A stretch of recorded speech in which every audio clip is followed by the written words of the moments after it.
नमस्कार दोस्तों and welcome back to my channel जहां आपको मिलता है सिर्फ और सिर्फ एंटरटेनमेंट। और आज मैं लाया हूँ हेल्वरिन का 4th इशू। तो यार वीडियो पे नए हो तो वीडियो को लाइक कर देना और चैनल को सब्सक्राइब कर देना। और साथ ही मेरे चैनल पर ज्वाइन बटन स्टार्ट हो गया है तो आप वहां से ज्वाइन कर सकते हो। और उसी के साथ अब आप मुझसे व्हाट्सएप पर जुड़ सकते हो जिसका लिंक मैं आपको डिस्क्रिप्शन में दे दूंगा। तो यार अब तक आपने देखा कि अकीरो अब हेल्वरिन बन गया है और वो उसके बाद डॉक्टर स्ट्रेंज के पास मदद मांगने आता है। लेकिन डॉक्टर स्ट्रेंज अब सॉर्सर सुप्रीम ना होने के कारण वो मदद नहीं कर सकता था, इसलिए अकीरो अपने गांव चला जाता है जहां पर उसका जन्म हुआ था। लेकिन देखता है कि वहां पर एक इविल एंटिटी जो बच्चों को गायब कर रही है, इसलिए अकीरो पता करने लगता है कि ये एंटिटी कौन है। और तब उसे पता चलता है कि ये एंटिटी असल में उसकी माँ इत्सु है। तो अब आगे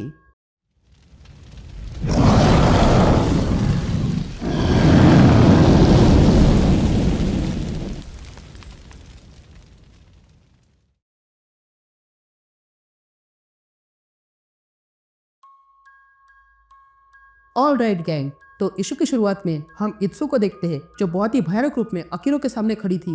तभी वो अपने बच्चों को वहां पर बुलाती है और अकीरो पे छोड़ती है। ये देखकर अकीरो हेल्वरिन बन जाता है। तभी हमें अकीरो की आवाज सुनाई देती है जो कहता है, जब मैं घर आया तब मैं ऐसा रियूनियन नहीं सोचा था। ये जो कोई भी है वो मेरी माँ इत्सु की तरह दिख रही है और अब उसकी फैमिली भी है, वो भी इन बच्चों की, और मैं उन पर हाथ नहीं उठा सकता हूँ। ये कहते हम देखते हैं कि वे सारे बच्चे हेल्वरिन पर भारी पड़ने लगे थे। यहाँ हम हारू नाम के आदमी को देखते हैं जो अब भी पेड़ के हिस्से में फंसा हुआ था लेकिन अब भी जीवित है। तभी हारू देखता है कि ये सारे बच्चे हेल्वरिन पर भारी पड़ रहे थे। ये देखकर वो अपनी पूरी ताकत लगाकर अपने आप को उस पेड़ की शाखा से बाहर निकालता है। लेकिन तभी वो देखता है कि उसके सामने अब उसका बेटा खड़ा था, लेकिन अब वो भी डीमन बन चुका है। और तब वो बच्चा हारू से पूछता है कि आप मुझसे मरते दम तक प्यार करोगे? यहाँ सारे बच्चे हेल्वरिन पर भारी पड़ रहे थे। तभी हमें अकीरो की आवाज सुनाई देती है जो कहता है, मैं इन लोगों को चोट नहीं पहुंचा सकता हूँ, पर इसका मतलब ये नहीं कि मैं स्वयं को भी चोट नहीं पहुंचा सकता हूँ। स्ट्रेंज ने मुझे एक किताब दी थी और मैं उस किताब को पढ़ रहा हूँ और मैं जान गया हूँ कि उसमें कुछ रिचुअल्स है जो हेल मैजिक पर बेस्ड है। एक ऐसी मैजिक जो दूसरों को उनके सबसे बुरे सपने दिखाती है। यह कहते ही हेल्वरिन उन सब बच्चों को उठाकर दूर फेंकता है। ये देखकर इत्सु आगे आती है और हेल्वरिन का हाथ पकड़कर उसे ऊपर उठाती है और फिर हेल्वरिन को खाने के लिए अपना मुंह खोलती है। लेकिन तभी हेल्वरिन इत्सु से अपना हाथ छुड़ाकर सीधा इत्सु के सर पर चढ़ जाता है और अपने दोनों क्लॉस इत्सु के सर में घुसा देता है, जिसके कारण इत्सु जोर से चिल्लाने लगती है। यहाँ वो बच्चा हारू पर चढ़ जाता है और हारू को मारने के लिए अपना हाथ बढ़ाता है। इधर हेल्वरिन अपने क्लॉस से इत्सु का सर फाड़ देता है और फिर अपने क्लॉस से इत्सु का सर उसके शरीर से अलग कर देता है, जिसके कारण वो बच्चा भी अब ठीक हो चुका था। यहाँ हेल्वरिन के मारने के बाद इत्सु के शरीर में आग लग चुकी थी। ये देखकर हेल्वरिन इत्सु के पास आता है और देखता है कि इत्सु के पेट में भी एक और डीमन था जो हेल्वरिन को मारने का प्रयास कर रहा था। ये देखकर हेल्वरिन पुनः अपने क्लॉस निकालता है और एक ही झटके में उस डीमन को खत्म कर देता है। और कुछ इस तरह इत्सु और उस डीमन का पूरी तरह खात्मा हो चुका था। फिर उसके बाद हम इत्सु का घर देखते हैं जिसमें भी आग लग चुकी थी, जिसके कारण अंदर की सारी चीजें जल चुकी थी। तभी हेल्वरिन कहता है कि यहाँ जो कुछ भी हुआ उसके लिए मेफिस्टो जिम्मेदार है, ना कि म्यूटेंट्स जो हमेशा से जिम्मेदार ठहराते हैं। ये बात मैंने उन गाँव वालों को समझाई। तभी अकीरो हारू के पास आता है और कहता है, तुमने मुझे ये ओमामुरी दिया लेकिन अब ये तुम्हारा है और मदद के लिए धन्यवाद हारू। जिस पर हारू कहता है, ये अब तुम्हारा है क्योंकि मुझे ऐसा लगता है कि आगे तुम्हारे लिए ये काम आएगा। फिर उसके बाद अकीरो वहां से निकलकर कहीं और चला जाता है। और तब अकीरो कहता है, मैंने पहले इस दुनिया को बहुत घाव दिए हैं। नॉर्थ पोल में जब सेबतुत ने मुझे मारा, फिर उसके बाद जैस्मिन फॉल में रोमुलस ने मेरी माँ को मारा। ये सारी चीजें मेफिस्टो जानबूझकर इस्तेमाल कर रहा है ताकि मुझे पीड़ा दे सके और साथ ही म्यूटेंट्स के नाम पर लोगों में हेट फैला सके। और इसलिए मैं अब जेनोशा आ चुका हूँ। ये वही जगह है जहाँ पर मेरे पिता वुल्वरिन ने मुझे डुबाया था। अभी के समय में ये जगह जेनोशा नाम से जानी जाती है और यहाँ पर भी लोग रहते हैं क्योंकि उन्हें यहाँ अच्छा लगता है। पर यहाँ पर भी म्यूटेंट्स को लेकर परेशानी है। यहाँ पर एक ग्रुप है प्रोमैंस नाम का जो अपने आप को मिलिट्री वाले समझते हैं और ये लोग म्यूटेंट्स को ढूंढते हैं और मार डालते हैं। मुझे अब छुपना चाहिए क्योंकि ये लोग ऐसे म्यूटेंट को ढूंढ रहे हैं जो हुबहू मेरी तरह दिखता है।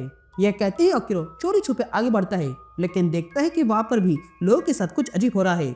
किसी की खिड़की पर अचानक से मॉइस्चर होने लगा है, तो किसी के घर के नल में पानी अचानक से बंद हो गया है, तो कोई अचानक से घर के टब में ही डूबकर मर रहा है, तो कोई पानी पीकर, यहाँ तक कि कुछ लोग सोते हुए पानी में डूबकर मर गए।